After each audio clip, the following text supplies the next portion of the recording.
समय की तक न्यूज में आपका स्वागत है। मैं राजेश सिसोदिया। आज हम आपको लेकर पहुंचे हैं जिला करनाल के वार्ड नंबर 9 जिला परिषद के जो हमारे बीच में आज भावी उम्मीदवार हैं शशिकांत जी, उनके पिताजी हमारे बीच में मौजूद हैं सूर्यवंश जी। उनसे हम जानकारी लेंगे कि इनका जो राजनीतिक उद्देश्य है वो क्या है और क्या सौगात लेकर ये समाज सेवी के बीच में आए हैं, समाज सेवा के रूप में जनता के बीच में आए हैं और क्या क्या सौगात लेकर क्या क्या इनके कार्य रहेंगे, तो जानकारी लेंगे सूर्यवंश जी। सर नमस्कार। नमस्कार जी, समय की ताकत का हम स्वागत करते हैं।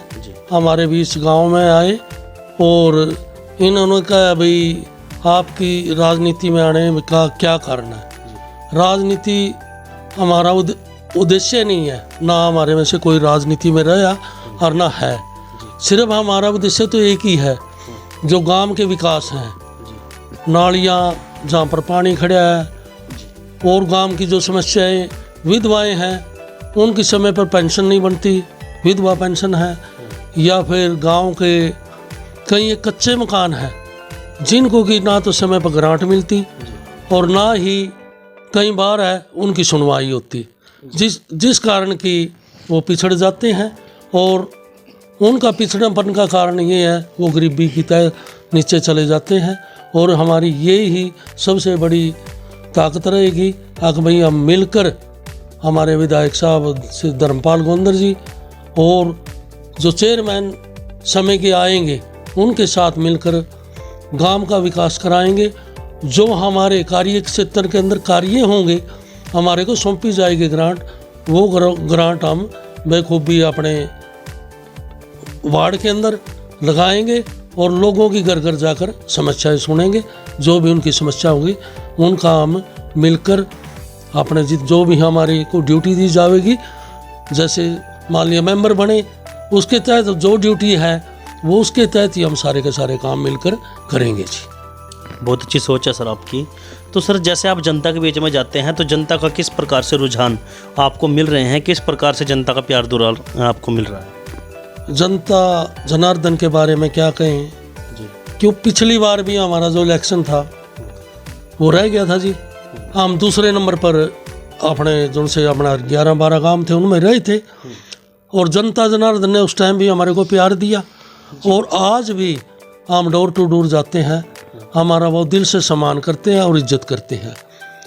और इतना प्यार है कि भाई हम तो यही कहेंगे परमात्मा की दया सबके बार हमारी सीट बिल्कुल सुरक्षित है और हम ये वार्ड नंबर 9 के ज़िले की जो ऐसी सीट है उसको ज़रूर जीतेंगे जी।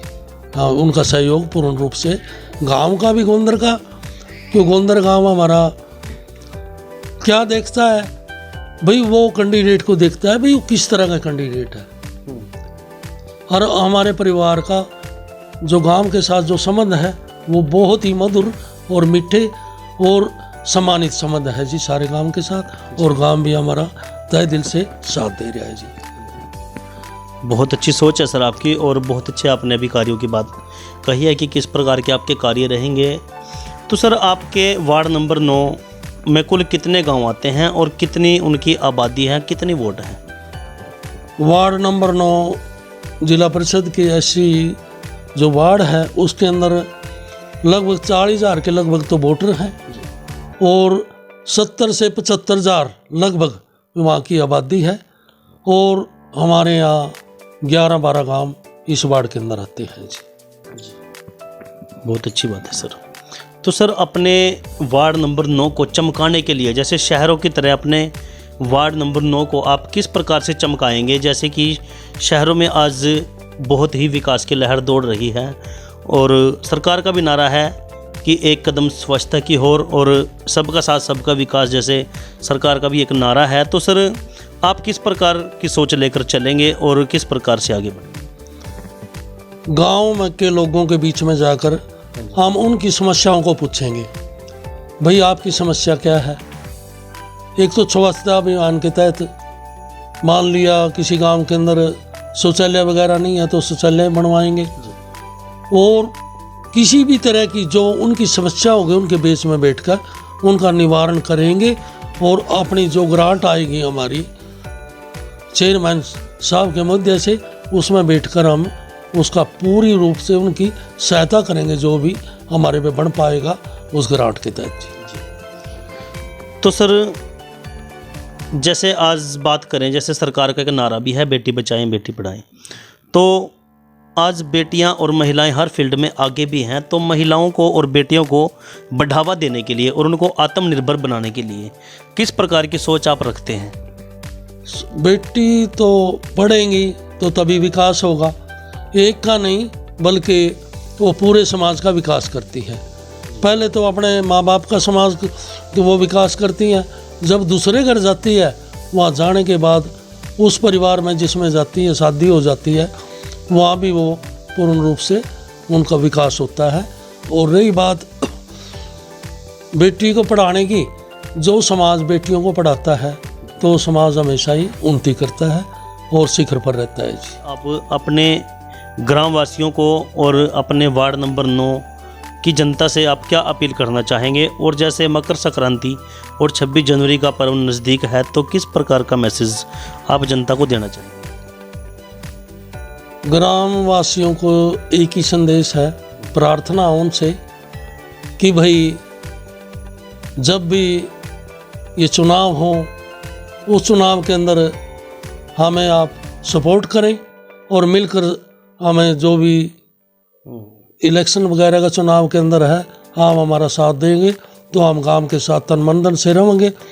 और मकर संक्रांति और 26 जनवरी ये ऐसे पर्व हैं हमारे। मकर संक्रांति हिंदुओं के लिए, उसमें भाई अपना जितना भी है स्नान वगैरह जो भी बातें आती हैं वो उसके तहत ही हम उनके साथ ये है कि भाई जो हिंदू का अपने बने हुए हैं ना उन्हीं के साथ जुड़कर उसी को मनाना चाहिए। और 26 जनवरी तो ये तो हमारा राष्ट्रीय पर्व है और ये तो विश्व के अंदर पूरी धूमधाम से मनाया जाता है और मनाना भी चाहिए।